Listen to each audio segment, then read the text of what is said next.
Shez, what's going Hey, on, man? What's going on? what are you talking about? I'm loving life. It's great Are you loving times. life? Great I'm not times. loving life at all. Why? I'm What's not going on? loving life. What's Well, you know, what's eating at you, friend? it was a tough Grand Prix weekend for Ferrari. You may or may not have heard or watched. But What are you talking Ferrari about did here? win a. No, we didn't. Wait, we finished P1 and P2 in Brazil, Shez. Come on, what are you talking about? It's Hey, a double what? D, and there you go.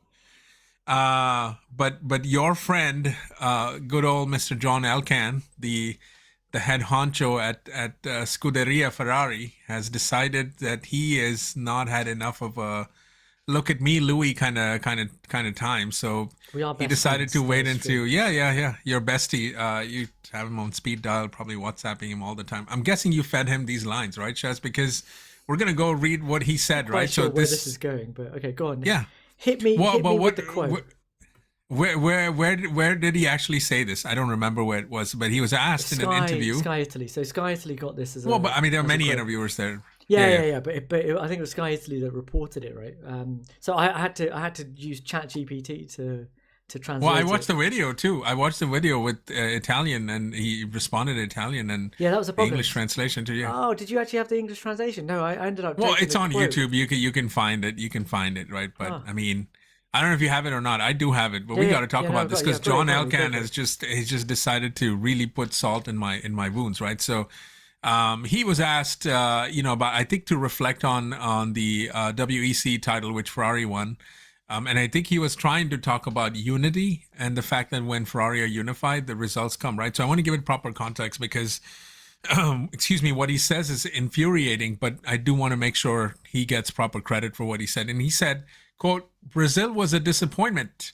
If we look at the Formula One championship, we can say that our mechanics are winning the championship with their performance and everything that has been done with the pit stops. If we look at our engineers, there is no doubt that our car is improved. Oh God, Chaz, you're gonna have to help me through this. If we look at the rest, it's not up to standard. Who might he be talking about there? Anyway, and certainly we have drivers who need to focus on driving and talk less because we still have important races ahead of us and it's not impossible to achieve second place. Chez, what do you think about this? I What think is your bestie right? I think you're forgetting the clincher at the end, where he says in Bahrain, we won the WEC title when Ferrari is united. Results come. Well, yeah, I did, Doesn't yeah, that okay. sound like a fun rallying cry? Um, so, Amar, I think the way to break this down, because this has become like a massive news story now, and I think it is worth talking about, because it cuts right to the heart of why Ferrari are always in a shambles. This is not new. Shouldn't really even be viewed as news. This is standard um, Ferrari management and how they operate. But I do think it's worth having a little bit of a look at this, because there are some specifics in it that are worth interrogating. So first of all, let's just talk about why what John Elkan is saying here is annoying you so much. But then we should also have a look at when he's talking about drivers, whose heads are on the chopping block here. What does he mean? Yeah. So let's start with the first thing. What's annoying you so much about it? The fact that he said anything. But okay, why? Hey, I'm done with John Elkann, man. I really am. I mean, this was the guy who put out all kinds of crap about Fred Vasseur over the summer because he was evidently not willing to extend him. Then comes out and say, "Oh, we place all of our trust in Fred." And then, of course, a few weeks later, there's again talk about him engaging with Christian Horner, right? I mean, this guy is up here telling us how Ferrari are united. I mean, good God, Shez. Let me start it off this way. Here's what my reflection was as soon as I heard that, and then I watched it too, Shez. John Elkann looks like the kind of person who says, "I've been reflecting," when he really means he's reflected on finding someone to blame. Shez, that's what he is. That's what he is. He also looks like the guy who signs strategy documents with a fountain pen to make sure it feels like leadership. He is the guy who says we must do better instead of looking in the mirror himself.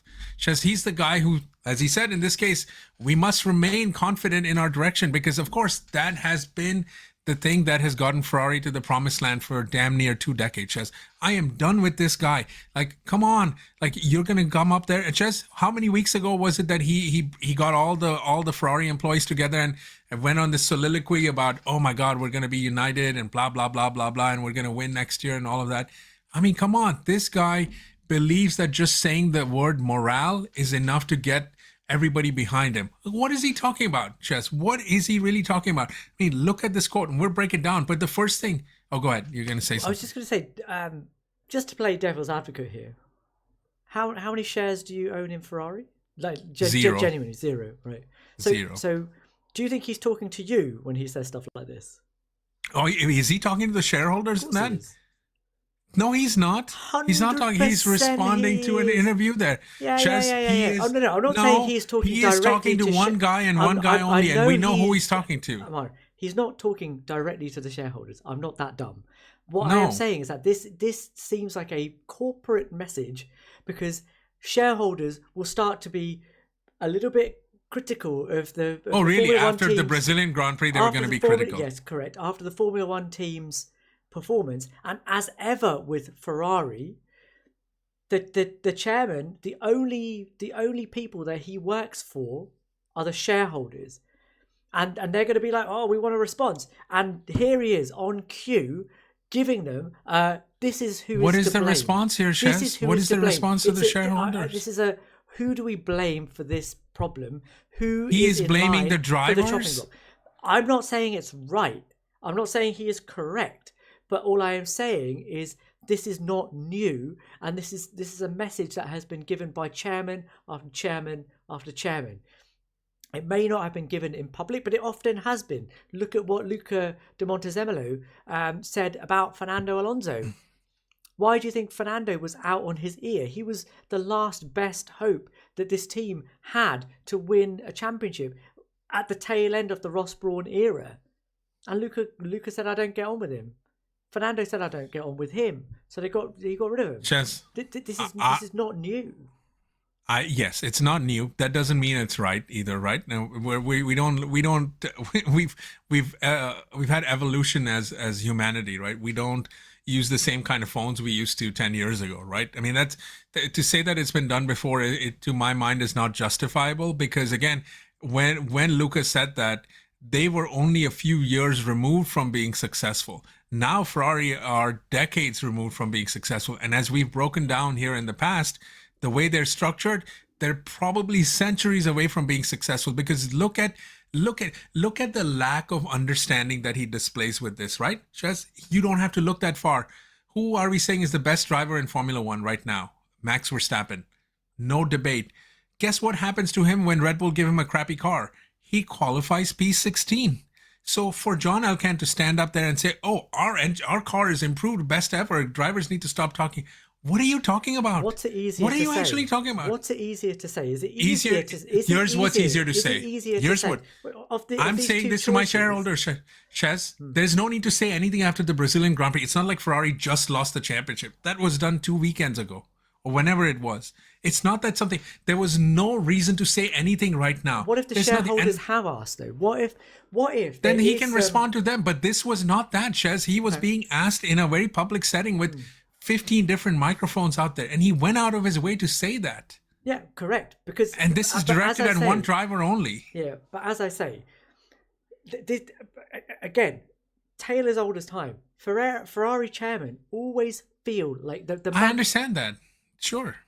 Go ahead, please. I'm agreeing with you. The management always feel like they have to get involved, but that isn't happening in isolation, especially currently.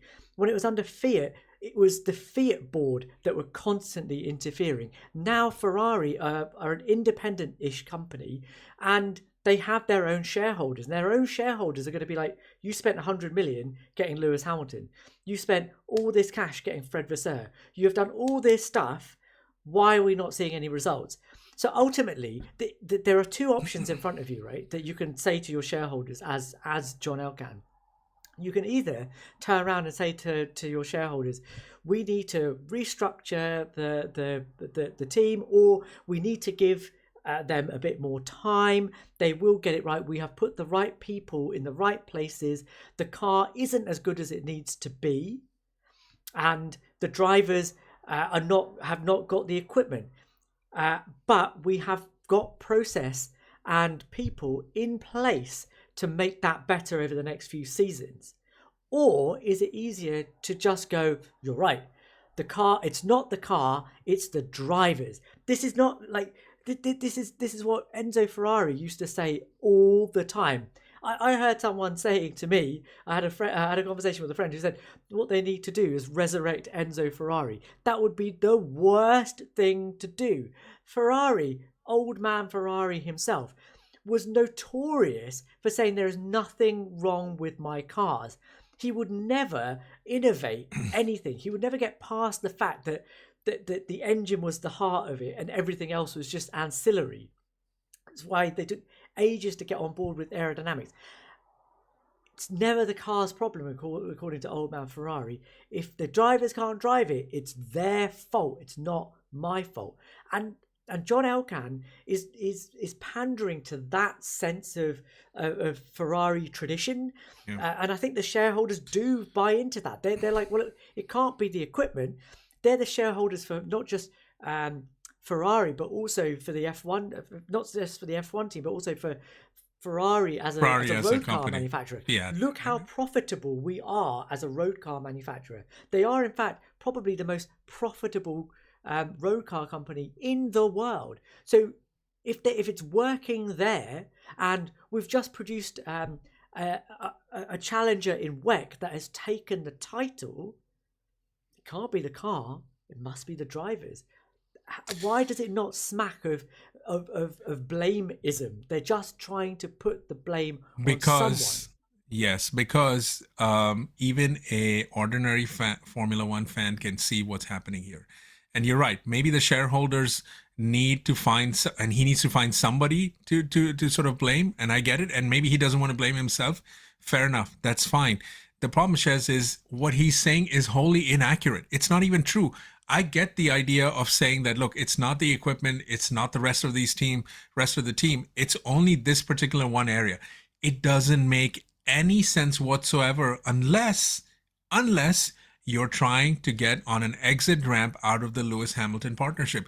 That's the only thing that makes reasonable sense, because you mean to tell me that shareholders are going to buy that argument? They're not going to buy the argument that says, oh, our car is better, because anyone that has even just started watching Formula One can tell you that that's not the case. And so people that own share in Ferrari, that are very close to the company, that are on the board of whatever directors or whatever structure they've set up, they know this better than anyone. I mean, one thing we praise Italians for is their knowledge of F1 and their passion for it in every way. So I don't believe that any of these shareholders that you speak for are living under a rock or Italian. In some bubble.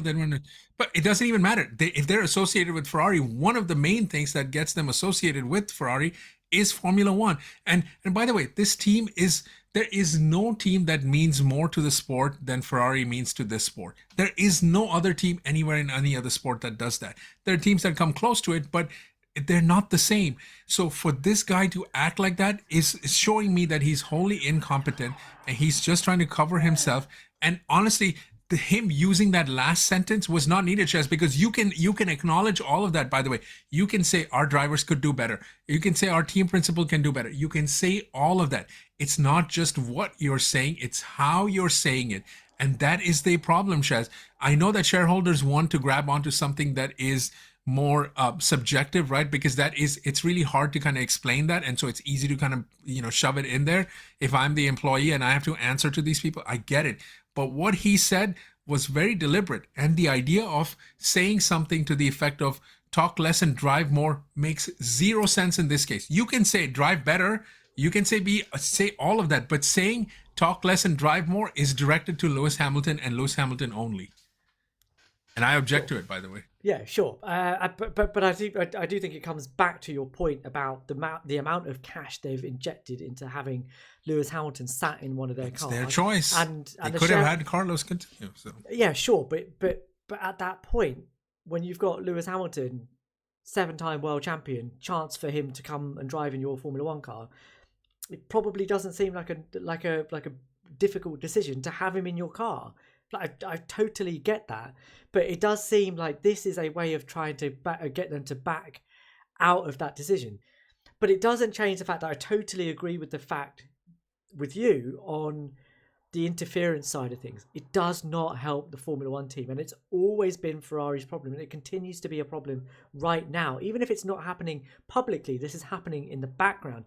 The way that Fred Vasseur communicates with the press, I have felt more and more that he cannot criticize the team, even when they've had a bad weekend or a bad couple of weekends. He comes back and talks about potential, because I feel like he is scared to say anything outright negative about the performance of the Scuderia right now, because he has John Elkann breathing down his neck, and it's been very clear that his job is on the line. If he starts to say something negative, that then has repercussions in terms of his longevity within the team. No team principal should have to feel that way. It's not a recipe for success. And I listened to a podcast with Enrico Cardile a couple of weeks ago. He was talking to Tom Clarkson on Beyond the Grid, and he was asked a question about working at Ferrari versus working at an Italian team, specifically Ferrari.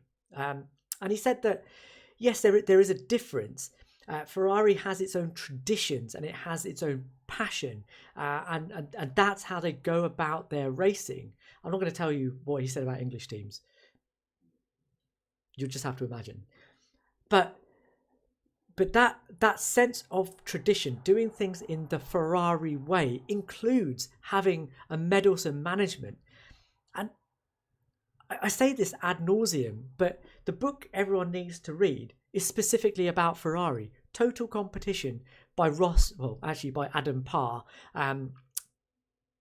detailing Ross Brawn's career, specifically talking about his time at Ferrari and the way that worked, the way that they were able to make that a success. And it was because they separated church from state. They separated the management from the workings of a very specialist Formula One team. Now, you say that the shareholders and John Elkann understand Formula One. I would say that it is exactly the opposite. They know how to run a road car team, a road car manufacturer. They know how to sell cars. But running a Formula One team is a specialist endeavour that should be performed by specialists. Not everyone is cut out to do that. And your knowledge of running a road car division doesn't translate into running a Formula One team. And therefore meddling in it is only holding them back. It is stopping them from doing the thing that they need to do. And Ross Brawn, Jean Todt, Michael Schumacher, Rory Byrne showed you that that is the template. And I do not understand why Ferrari, generation after generation after generation, look at that with such reverence, trying to get back to it, but never do the things that would actually get them there. Shez, there is, I know you're not into NFL, but what Ferrari do right now is very identical to what the Cowboys do, which is they had a winning period. I get that reference. Yes, they're gonna because they had the same thing, and the owner Jerry Jones has always felt that he has been the reason for their success, not the head coaches that have made all the right moves and getting the right players, and of course coaching the team. He has believed that, and so he's been trying to reinvigorate the team and trying to go after championships even to this day. And they haven't won a thing in almost damn near 2 decades too, I think, more or less. I have to look up the stats, but it's been a while, right? And they're called America's team. So Ferrari kind of fall along those lines a lot. And I think the problem again is more systemic than anything else, right? So when I see John talk about stuff like that, I mean, this guy actually has some leadership credentials, right? I look up his interview with Jeff Bezos, and no matter what you think about, Jeff as a person and whatnot, there's some really good business knowledge and stuff like that to be done. So again, Shez, I'm not going to buy into the fact that they don't understand Formula One. I think that they want to dictate how it's done because they feel like, because they've been successful, as you said, in selling cars, that somehow will translate into them being able to put together a championship winning team.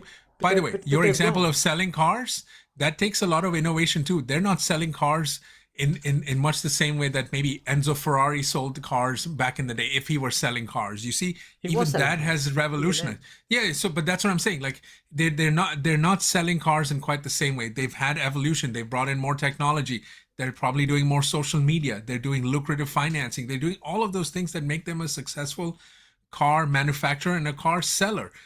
That is exactly what's needed. So it's not that different in that regard. And of course, John Elkann's not meddling with how many Ferraris they're selling in and out. So why is he doing that but, here? but I think he actually would be, though, because that business side of it is part of his remit, and often the shareholders will look up to Elkan and Benedito Vigna They look up to you for decisions, Shez. They don't look up to you to do operational on that stuff. side of it. Yes, but then they're going to turn around and be like, "Oh, look, you've spent 100 million on Lewis Hamilton," and I think we do need to focus in on that Sure, side. and I think bit, that's where this is all right? coming. Because that is the crux of all of this. Lewis has not performed well this year, right? Against Leclerc, he has been improving, but Brazil was not a good race, and he came out of it afterwards saying this year has been a nightmare. Right? He talked about seeing great things at this, in this part of his career going forwards, but it wasn't really reflected in this. And the words he used were, "This is a nightmare. It's been like this all year." I don't think that Lewis has been talking about the team in that way. I think actually he's been very positive about the team. They work really hard. I've been sending them stuff, but they have been listening to me. All of that stuff has been positive. A lot of the criticism has been about himself. I'm just not fast enough. I don't understand. Maybe they should hire a different driver. All of those things have been about him. He hasn't really gone back and criticized the team so much. He's criticized the stewards a lot in the last couple of races, but that's not the team. And Yes. and this level of chat is not aimed at Charles, although they are actually in very real danger of losing Charles Leclerc in the next season as well. So maybe it is aimed at him a little bit, but this is clearly aimed at Lewis Hamilton, who has been underperforming. But I don't think it's fair to level the talk less side of things at him. He is asked a question. He wears his heart on his sleeve, but he hasn't really thrown the team under the bus. And I think in a way that Charles Leclerc often has this season, he's held his tongue a little bit, but a lot of it has been, "Our car's just not fast enough. Our car's just not fast enough. I thought we'd be doing better. I'm frustrated with how this season's gone, given how we were last year. It's just not good enough." That's not what has been coming out of Lewis's mouth. I think what you're seeing is between the two drivers, right? Regardless of performance, right? Charles essentially grown at Ferrari, right? Like that's what he's known. There's a cultural alignment, the ability to speak the same language. All of those things sort of add up. And I think what Lewis has said, to be fair, as you said, Shez, has been a lot of self-criticism. And I think the problem is, on some level, that doesn't jive well with the Ferrari culture in general. I think so. There's that issue. And there's probably a little bit more of a disconnect or a sort of lost in translation thing, right? Because when Lewis has been critical of the team, he is saying that as a 7-time champion. And what we've known about this team is, God forbid you argue with the engineers. And there's a story leaked about Charles Leclerc, right? Having a disagreement with his engineers, and then Fred Vasseur having a heated conversation with said engineers or whoever the team was behind, right? So I think when you marry the two, right, there is a cultural clash. Honestly, Shez, I can see why Adrian Newey did not come to Ferrari. I know it's kind of, the money and the ownership stuff is sort of easy to talk about, but if you peel beneath that layer, you can see the disconnect here. Do you genuinely think that Adrian Newey would have been allowed to do his thing here in the way that he's doing at Aston Martin? Absolutely not. So I think you're seeing that. Now, I think the problem, as you said, for Lewis, quite honestly, is that he has struggled this year, man. I mean, and Brazil was a really bad race. It's sort of all on him. I don't know how to explain it other than, Shez, you'll tell me a little bit more about this. But it's his first he kind of season struggled in a at brand new car. Yeah, but Shez, this is team. Again. No, I completely agree. Everybody has struggled. Like no. Don't get me wrong. I'm not saying that he shouldn't struggle. That he would struggle. I mean, we've known that. That's why I never thought he had a chance to win the championship this year. Something you and Charles I Leclerc, I don't think. Or even I don't think that was. But the reality, Shez, is he also qualified Pete. what did he qualify? He qualified P13, whereas Charles was on P3. Yeah. I think that's the problem. And we've seen too much of that. And the reality, Shez, is it's not even about Ferrari. You go back to, I mean, how many times have you told me George Russell beat him? Do you agree that hang on. Let me come to that. There's nothing I can agree with John Elkann on. I'm never going to agree with anything. It feels a little bit like that's what you're saying. He's lost all credibility in my mind.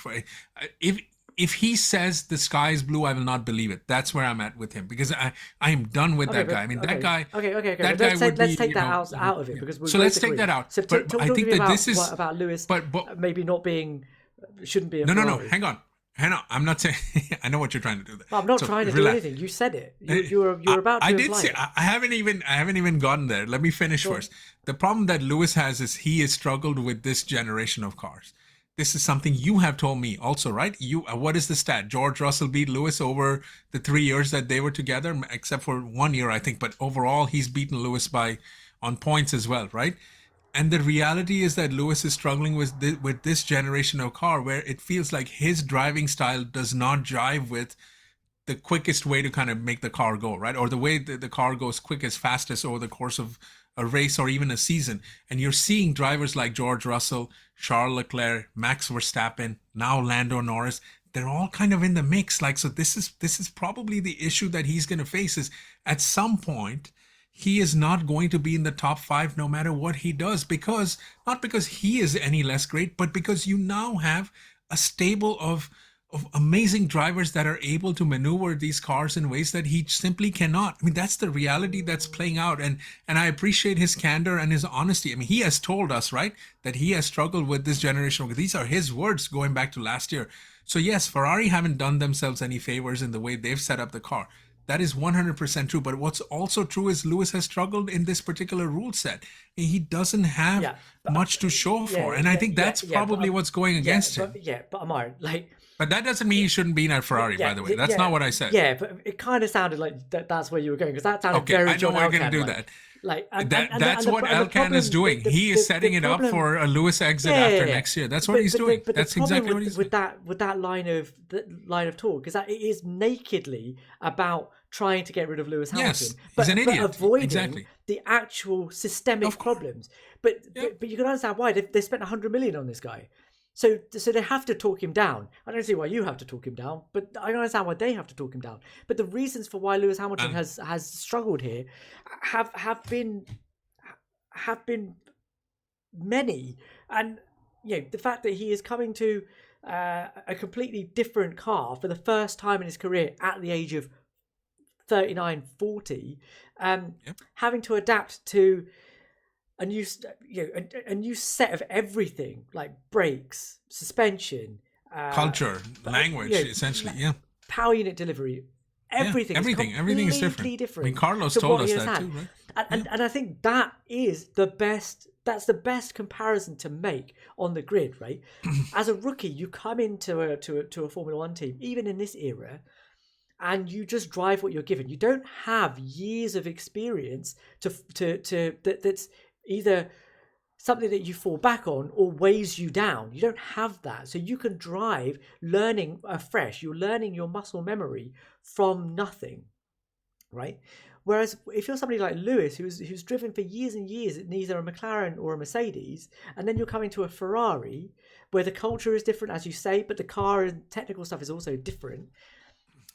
In a rule set that is completely different, it's not the same. And you can look across the channel to at Williams and what Carlos Sainz has been doing. So we all expected that he was going to beat Alex Albon. In fact, I think we had a debate about that, and you said Carlos is going to absolutely wipe the floor with Alex Albon, right? And yes, is he on the point? Did he score a podium? He's had the highlight result. There you go.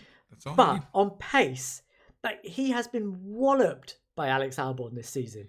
That gap he had in Brazil qualifying was the biggest they've had all season. And that's not me saying Carlos can't drive. I'm saying that it is really difficult when you have a built-up experience of how to drive a particular car, But And what it takes to drive a particular car, to suddenly transplant that into yeah. another team. And you can say what you want, but he was getting close to Charles Leclerc in a Ferrari last season, and now he can't keep up with Alex Albon. Right? There has to be some clear parallel there. And Wait, my mate, your yardstick on justifying Lewis's performance is Carlos Sainz. no, Like we no, no, should no, no, no. we Wait, should wait, be wait, wait, treating wait, him wait, like wait, wait. Carlos Sainz But or you, like not a no, seven-time but you champion. do Is that what have you're to saying? look at it you do have to look at it with relativity, right? Yes, Carlos is not a seven-time world champion, but he Then was. Williams is not Ferrari But either, he by the wa- way. So But take the equipment out of it. The equipment for Alex well, and that for, is the main thing. the equipment for Carlos and Alex is the same, right? Just as the equipment for Charles and Lewis is the same. But Carlos was going up against Charles Leclerc and almost beating him, right? And yet he turns up at Williams against Alex Albon and he can't keep up. So Lewis Hamilton, 7-time world champion, say whatever you want, but he's going up against Charles Leclerc, who has been described by many, not me apparently, as the fastest driver over one lap. And this is a guy who is currently only 2/10 on average away from him on super times. And you're giving him a hard time about that. And I get it. It's not enough because he is a 7-time world champion and he's come with a certain set of expectations, both for himself and from us, for what he should achieve at Ferrari. And he has not achieved those aims. I get it. I totally understand that. No, you don't. Yeah, you don't. But Here's what you're missing. You do have to look at it with some relativity. Go. Saying you get it doesn't mean you get it. Here's the difference. The problem that Lewis has right now is he is just not performing well, and he is being outwardly critical about himself and the team and the car. That's the problem. That's not what Carlos Sainz is doing. There are no expectations for Carlos Sainz and Williams because they have told you that at the beginning of the season, they are not worried about 2025. They're focusing all energy on 2026. Whereas Ferrari had radically redesigned the car to be a championship contender for this season. That's what they decided to do. So saying you get it doesn't mean anything, right? What's that going to do with Lewis? Hang on. These are not apples and apples comparison because a Carlos Sainz going to a Williams is not the same. It's sort of going in the wrong direction. So even if Carlos doesn't beat Alex, doesn't mean anything. No one also, by the way, asked Lewis to beat Charles either. The problem is exactly what happened in Sao Paulo, which is he failed in sprint qualifying and Lewis failed in qualifying. I mean, these are just facts.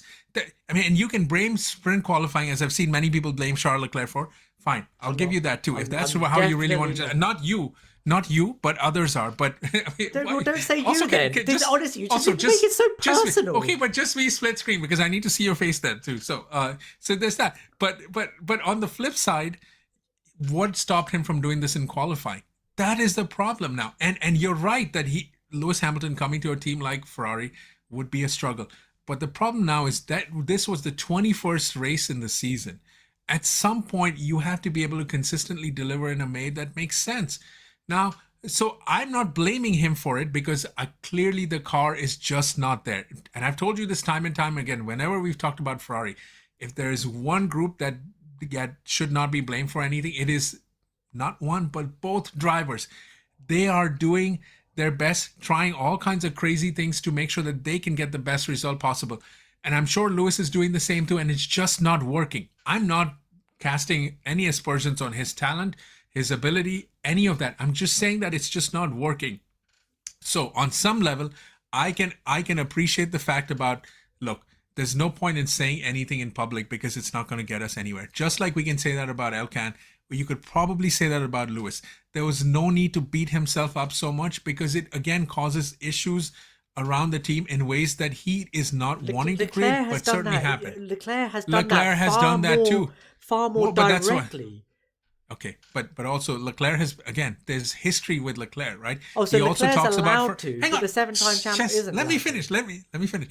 Leclerc I didn't say he's allowed to or not allowed to. These drivers are doing whatever the hell they want. They're far be it from me to tell anyone who's allowed to do whatever.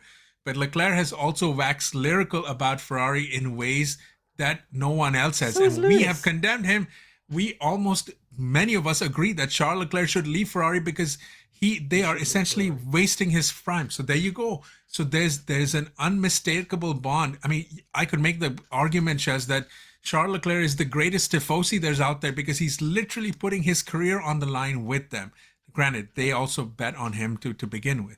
So that's the difference. Lewis Hamilton should absolutely speak his mind. He should speak it over and over again. He has more than achieved everything in his career to be able to tell Ferrari that they're full of it. And I want to see more of it. So if anybody needs to shut up, it's John Elkann. It really does, because if he knew how to run a team, Formula One team, this would not be where he would have them, right? Because evidently he can build championship winning teams. So he should, and my honest request to him is, John, just step away. Just shut up. Nobody wants to talk to you. If you want to fire Fred Vasseur, sure, go ahead and do that. But at least give him the dignity to make the mistakes that he's making, and let him fall on the sword for it if at the end of the day you're going to do that. If you want to can Lewis Hamilton after next year, sure. Nothing is touching Lewis's legacy. What does look bad is now Ferrari have yet another world champion attached to them that could not succeed. It only looks bad for you and nobody else. No one's going to think any less of Lewis. Certainly I'm not, if this ends up being an epic failure. But, you on the other hand with the McLaren t-shirt and now newly minted Lando Norris fan will kind of feel that way. But that's neither here nor there, is it? Lando for the win every time. Anyway, after that bit of victim blaming, Lewis should stop saying what he feels. Yeah, tell us what you think. I enjoy Channel your inner John Elkann. I have none. I think it's probably time to call it quits. But I do want to finish on what Charles Leclerc posted on Twitter. I've got it in front of me. Oh boy, this is, I think, yes, it's probably 3 or 4 hours ago. So Charles says, very difficult weekend in Sao Paulo. Disappointing to come back home with nearly no points at all for the team in what is a critical moment of the season to fight for the second place in the Constructors' Championship. It's uphill from now, and it's clear that only unity can help us turn that situation around in the last 3 races. We'll give it all as always. Now, if that is not what the chairman of Ferrari should be saying, I don't know what is. As usual, please like, please subscribe, please leave us a comment. We'll read every single one. We'll reply to as many as we possibly can, and we'll see you guys in the next one. Fix him, Fred.